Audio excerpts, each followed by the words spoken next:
പുറത്തേക്ക് വരണം നിന്നോട് പറഞ്ഞിട്ടില്ലായിരുന്നോ? ഇപ്പൊ എവിടെ പോയിട്ട് പരിപാടി? അത് ഞാനേ നമ്മുടെ പഞ്ചായത്ത് കുളത്തിലൊന്നും കുളിക്കാൻ പോയതാ. എന്റെ ദൈവമേ, പഞ്ചായത്ത് കുളത്തിൽ കുളിക്കാനോ? നീയോ വീടിന് പുറത്തിറങ്ങണെന്ന് പറഞ്ഞ നീ പഞ്ചായത്ത് കുളത്തിൽ എന്തായിട്ട് കുളിക്കാൻ പോയോ? ഓ എന്റെ ചേട്ടാ, അപ്പോഴല്ലേ നിങ്ങളുടെ അമ്മ വന്ന് പറഞ്ഞത് ഇവിടെ പൈപ്പിൽ വെള്ളമില്ലെന്ന്. എന്നാ അടിക്കാൻ പാടില്ലായിരുന്നോ?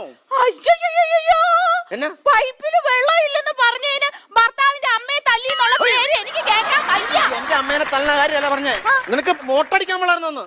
ദേ ഒരു കാര്യം ഞാൻ പറയട്ടെ, ഇനിയിപ്പൊ മോട്ടർ അടിച്ചില്ലെങ്കിലും വെള്ളം ഇല്ലെങ്കിലും ഒന്നും ഒരു കുഴപ്പമില്ല. ഈ പഞ്ചായത്ത് കുളത്തിൽ പോയി കുളിക്കുന്നുണ്ടല്ലോ, ഭയങ്കര നൊസ്റ്റാൾജിയായിട്ടാ.